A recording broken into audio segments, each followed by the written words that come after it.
BoxingShow.tv fans, welcome back to another show and a great show. I'm here with Costa, my co-host. How you doing, Costa? I'm great, Alonso. How are you? I'm great. Today we're going to talk about the upcoming news. And what do you have for me, Costa? Lots to get to today. Let's get it started. Official. Manny Pacquiao, Miguel Cotto. It's happening. Wow, what a great fight it's going to be for all the fans in the Philippines and the Puerto Rican fans. It's going to be insane. It's going to be a huge fight. Catch weight, 145 pounds. And that's probably a Freddie Roach idea. Freddie Roach was adamant about it. You know, he always wants to give himself an advantage. I'm disappointed. You know what, Manny Pacquiao, you want to prove you're the best of all time. You're a legend. Fight at 147. But you know what? You can't also blame Freddie Roach and Manny Pacquiao. They want to try to put all the, the chances on their side, and it's normal that they try to do these little tactics. You know. The only thing that worries me, I know for years I've heard that Cotto's been having a hard time making 147. So I don't want to see another De La Hoya Pacquiao fight if he's going to be drained at 145 and the fight's over before the bell rings. Right. I want it to be competitive because Cotto's a great fighter. Cotto can give Manny a challenge. Of course, but the last fight against Joshua Clottey, I think Cotto came into a very good shape, and I think he made the weight pretty easily.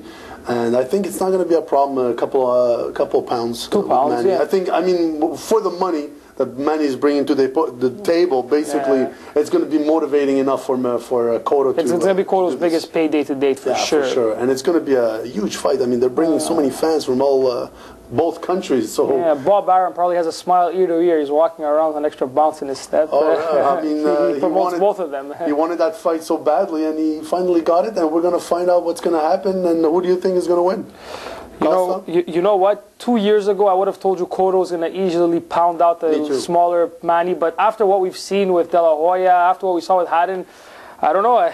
It's too close to call. I'm not making a prediction yet. I'm waiting till we get closer to fight day. I think after I saw the fight with Joshua Clottey, which I still think he won the fight against Miguel Cotto, I think that this time Manny should be able to, with the speed, should be able to outbox Miguel Cotto. That's what I'm doing my prediction today. I don't wait like Costa. That's why I'm 5-0, people. You remember 5-0 on my predictions. It's 5-0.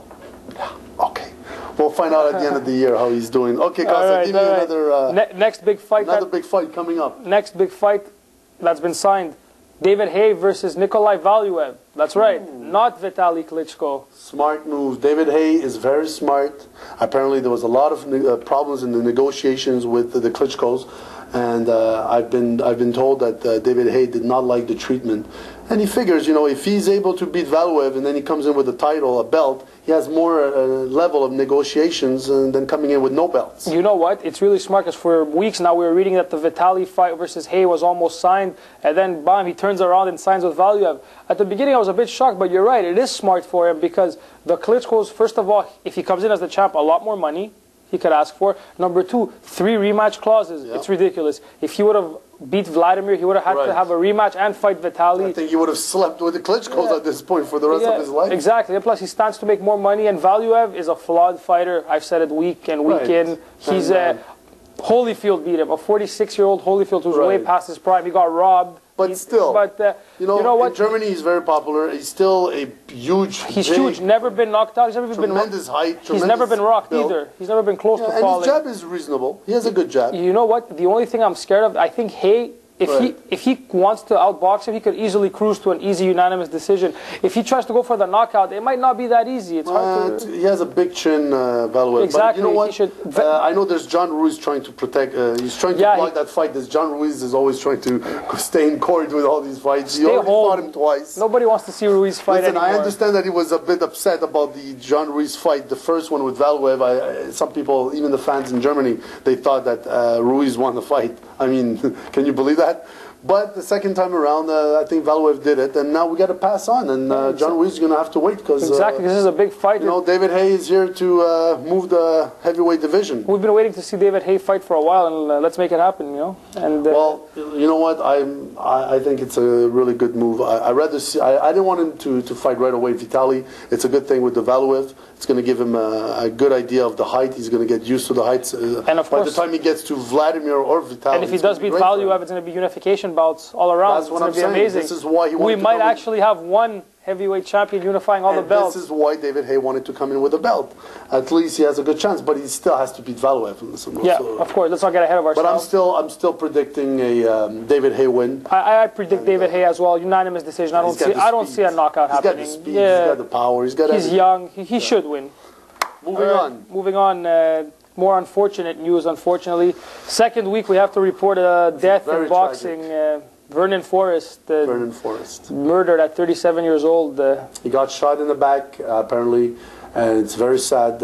He was trying to get back his wallet from this guy, and he was apparently himself. He had also he was armed. Yeah, he got mugged while he was putting gas at the gas station at 11 p.m. and he went chasing the other guy, and there were two of them, so they shot him 8 times. We don't know if there was two of them. Apparently, he went all the way to the woods, and what happened is that he finally abandoned the chase, then turned around, walked back, and that's when he got shot in the back from the person. He came back, most likely. We're not sure about the whole details, but it's unfortunate. Vernon Forest was a really, really good boxer, and he's our spotlight of the week, of course.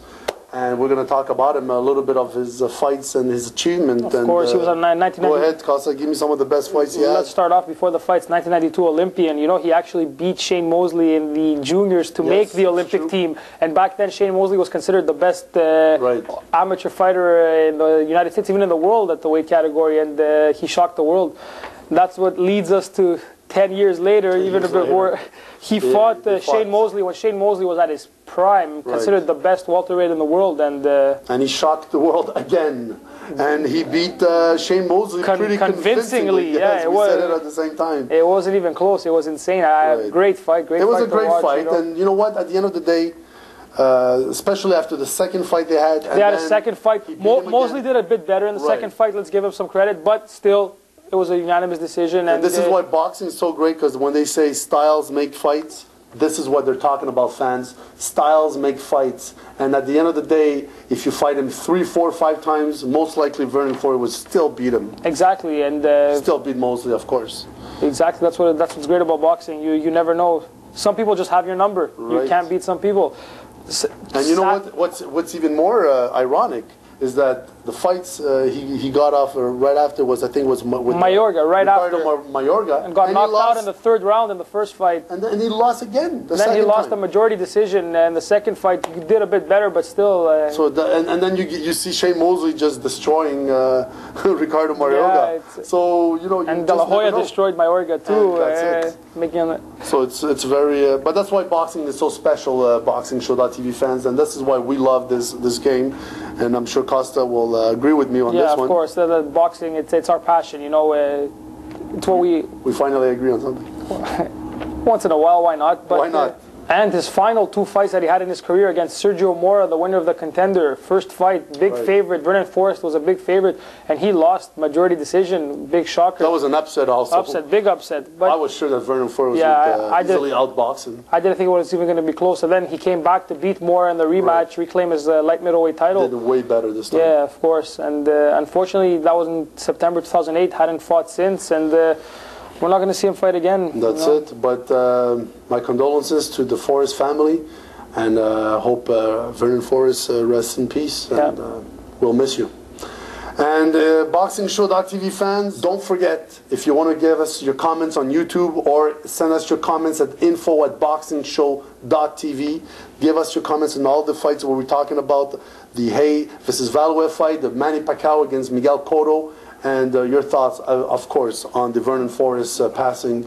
And that's about it for today. Of course, fans, we love getting your feedback. We love it. We appreciate it. That's why we do the show for the fans. We love talking about boxing back and forth. You know what I mean? Especially if you don't agree with us. We're not scared to argue. That's what we're here for. So, guys, we'll see you soon. Thank you for coming again, and thank you for watching us. BoxingShow.tv coming back for more and more.